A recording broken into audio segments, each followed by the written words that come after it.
Let this song give comfort to the brokenhearted. Shower your blessings upon us.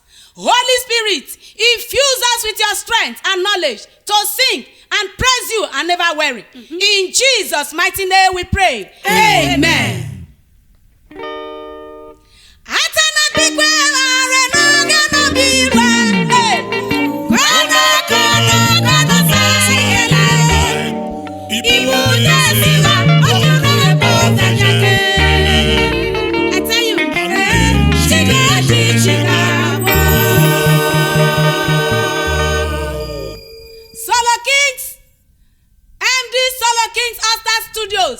Don't wait for a second chance, because every day is a second chance. Yes. And engineer Wegba that said, do what is right and not what is easy without delay. Music.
If you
Don't allow people to pity you.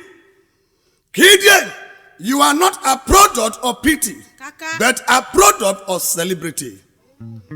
Marino borogana orukevena Jesu.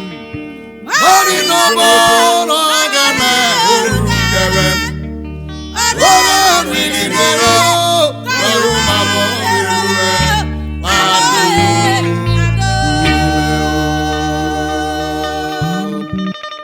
Life is 10% what happened to you and 90% how you respond to it.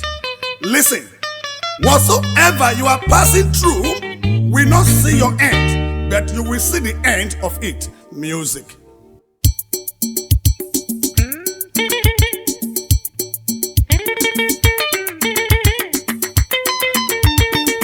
What are we talking about?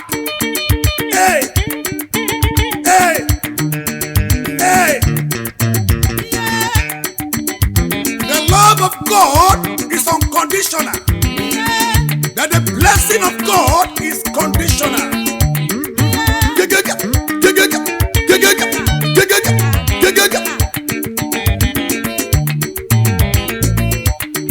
You are blessed to be a possessor. You are blessed to be a distributor. The greatest service one can render to God is helping others.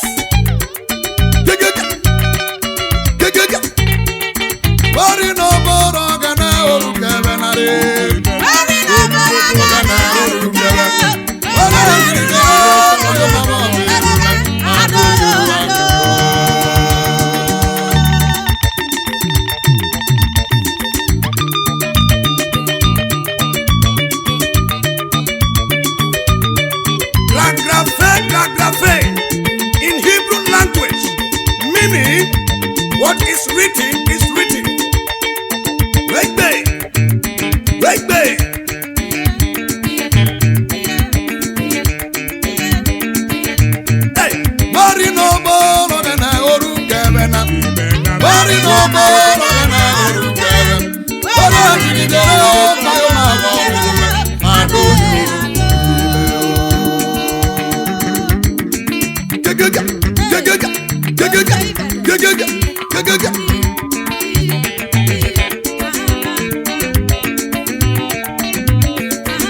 The secret of happiness is freedom, and the secret of freedom is courage.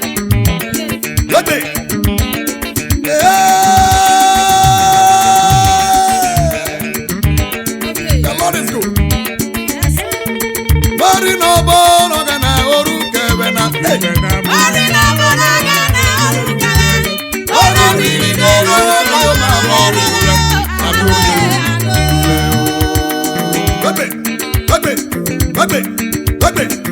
God loves you because of who you are. That He bless you because of what you do. Are you singing with me? Evangelist Stephen my guy, who God has blessed, no man can curse. You are blessed. Evangelist Mrs. Lizzy Okpa, Trillium Solo.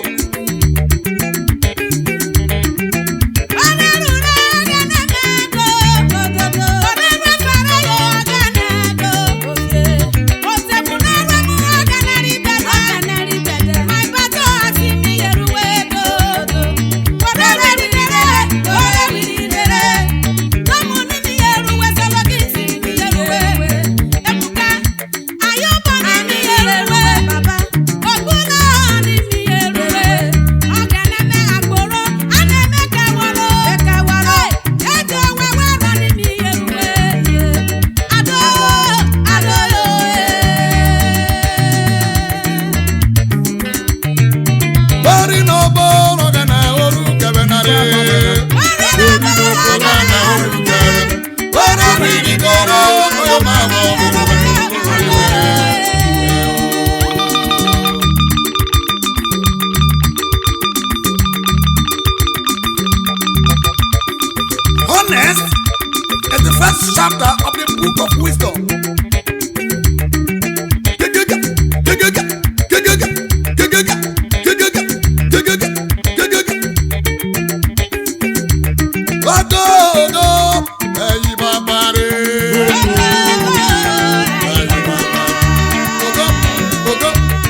uri obi gberu keta obufi ome ure nota obufi ome ure no boga neta oye no ma Idowu jegbagbo ogane gale galome kabo keme gale rafo ireke omoma merovia bo me ke galera obieri bede merovia bo me ke galera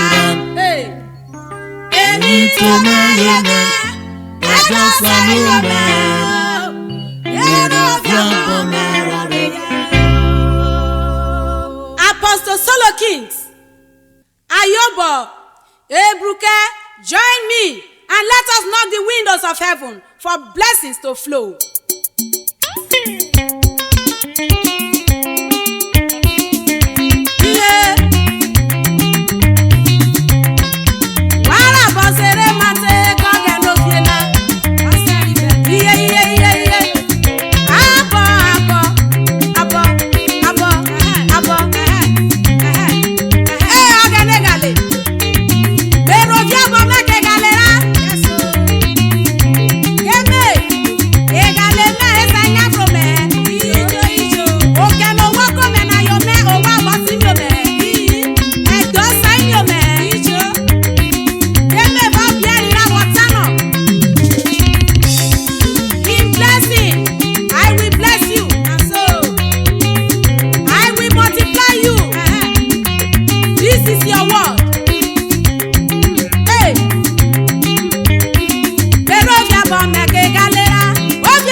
galera. Hey.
For. Yes, so what I will live for and what I will die for. Exactly.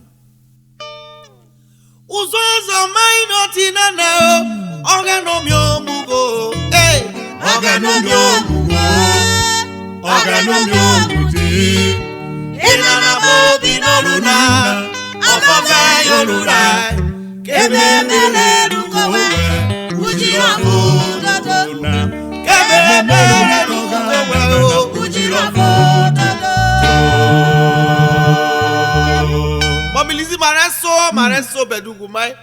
Ewa no ge no ruko mai, masari go wo sarai. Kebe maroso wo sai ewa no ruko mai. Hey, mako ka ile no ge na ko mai na. Atere ro ko wo jo na re ro si Mami Lizzy, ari ro ko we. Oreto mo bo. O ge na wo ruro. Kebe mare yero wete. Hey, okaile no wako mai, ogano mi omugo. Hey, ogano mi omugo, ogano mi omudi. Hey, enana mo binolula, okofe yolula. Kebe mere luko we baba ujira dodo. Kebe mere dodo ujira dodo.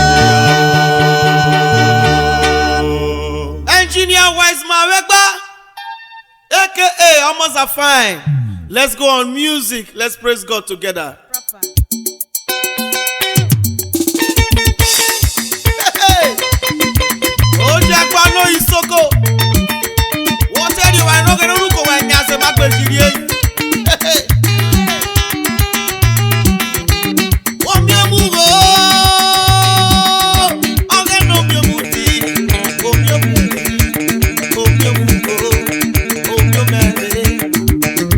Oh, Jesu oruro. Orogbade ujiro to derira.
Mommy Lizzy. Mareso jirogene kese kese. Eba ino ruko mai oru tere.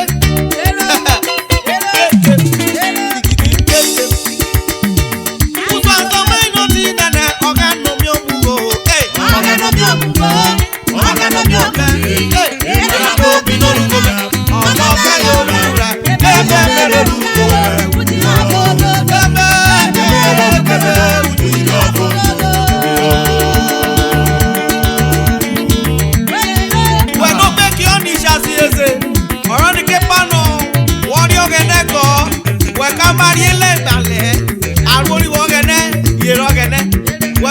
Yomo yerogene wenogene fe orufe ogene oruwefe yerogene babora mafu we mari ogene ko ogene orobie ko we yeye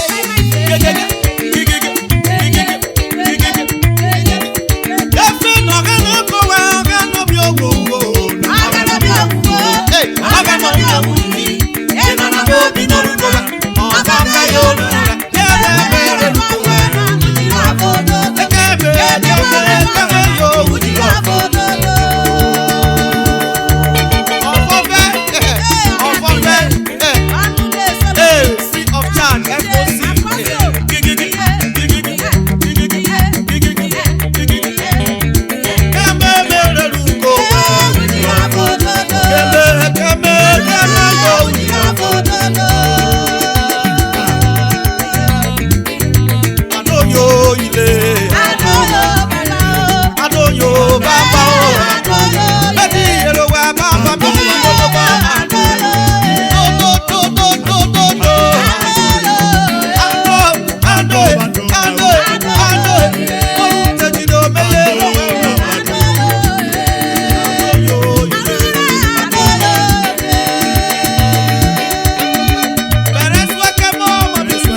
Lizzy Okpa. Man marine lost a mic rocket. Hey, let's go. 1, 2, 3, go.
yo, mere jide yo. Wajo me jide yo, mere jide yo. Mere jide yo, mere jide yo. Wajo me jide, wajo me jide. Mere jide ngana mabadu yo. Olu ko metere, olu ko metere. Wajo me jide, jide yo,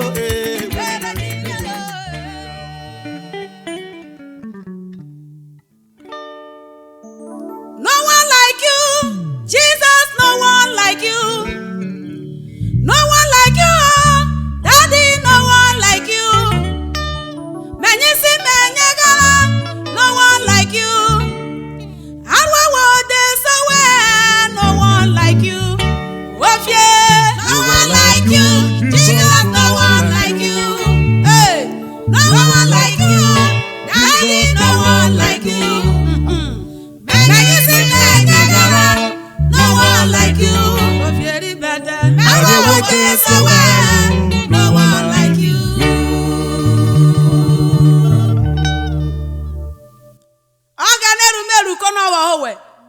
Who is like unto thee, O Lord? There is none among all the gods. There is none like unto thee. None to be compared to you. Father, I give you praise. Mistress Solo Kings, let us go on music.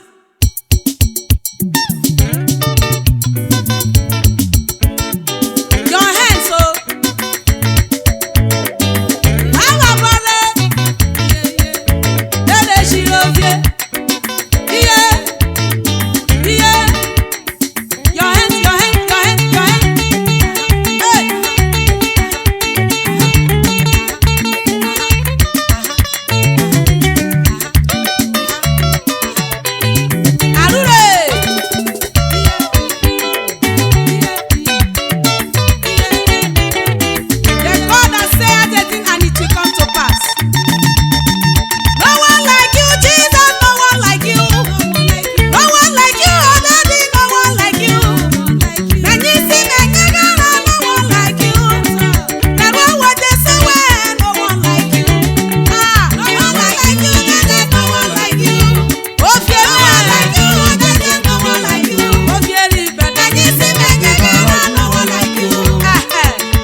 chiri.